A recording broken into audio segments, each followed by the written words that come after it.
Everybody knows how much I love to cook. Do y'all realize how much I love to cook? I absolutely love it. I'm gonna show y'all how I make a Southern staple, red beans and rice, okay? We have two beautiful audience tasters. We have Karen and Destiny. Welcome. Thank you. Now, what y'all need to know, this is how much I love y'all. I made these for real last night. This is not one of these things where you tell the TV show producers, I want to make red beans and rice, and they send a bunch of people off to make the red beans and rice. I came home last night around 7 o'clock. Jill said, what are you doing? I said, I got to make some red beans. She says, for who? I said, for my show.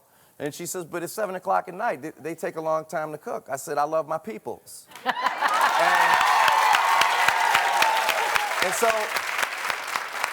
so I started making them around 8 o'clock, and I set my alarm for midnight, and I got up and stirred these beans for y'all. And I did it again at 4 o'clock in the morning. I'm not messing around. I love y'all. So I'm gonna show you how I make them. Now, everybody has a different way of making red beans and rice. As a matter of fact, a couple of the fellas in the band are from New Orleans. Mark, bro, can you come over here? And Lucian, can you come over here too? And Neil, you wanna come? Because you live in New Orleans. We'll get them over here. Now, everybody does it different. I'll show you how I do it. Now, the first thing, you're supposed to soak the beans, and some people put salt in. Hey guys, some people soak the beans with salt. Some people soak them without salt. The salt actually keeps the beans from sort of breaking apart.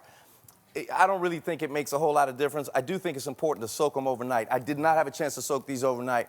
Do you soak yours overnight? I soak them overnight. Do you put salt in the soak? Not normally. I don't either, but I heard it's a pretty good idea. So you soak the beans, and then the beans come out, you drain off the water. It's important also that you wash the beans first, because there's all kinds of nasty stuff and bugs and rocks and stuff like that, which isn't a bad thing. We eat all kinds of crazy stuff in New Orleans, but you don't want a guest coming over and seeing a rock or a dead bug in the beans. No. So what I like to do is I like to take some ham hocks and I start to brown them. Can y'all see those? Wow. You can smell them, right? Yeah. Yeah, it smells good. And then I like two kinds of sausage.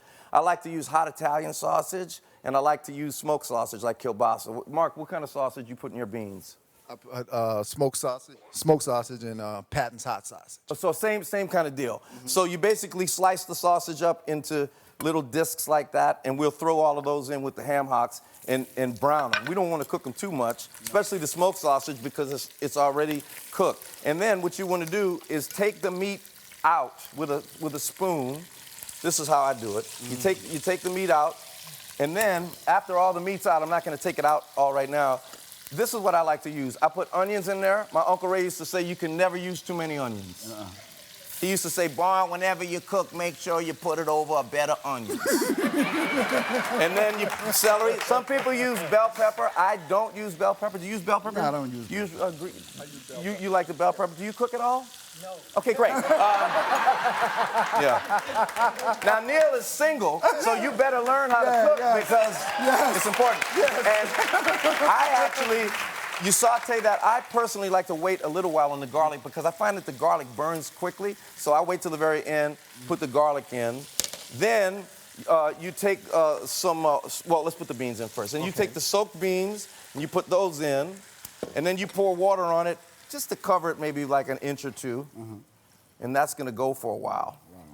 And you just got to keep after it. And the good thing about this, you know what I love about this particular dish? Is that it takes time. And I think in this day and age where everybody's rushing around, I like to have a couple of people over. Right. You know, they have a beer or a Coke, or you got the football game on, and you talk and you cooking. I like that kind of stuff. That's why I want to have y'all here. So you cook that. Now, I like to use kosher salt. I like to season it to taste. I think it's like a teaspoon for every quart of water. I don't measure it. I just put a little bit of salt, black pepper, bay leaves, and let it go. And then stir it for a while, and then afterwards you get this. Now look, remember that ham hock I showed you? Look at that ham hock now. Wow. Oh! Okay.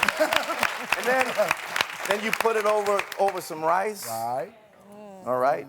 Now you know what I find happens with sometimes when you saute the sausage, it breaks out of the casing, and it kind of gets up in there with the beans. It doesn't get in there, it gets up in there. Because it tastes different if it's all up in there.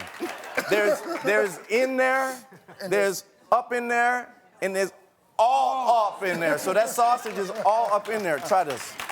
Let me get you some, Mark. Now, ladies, what do y'all think?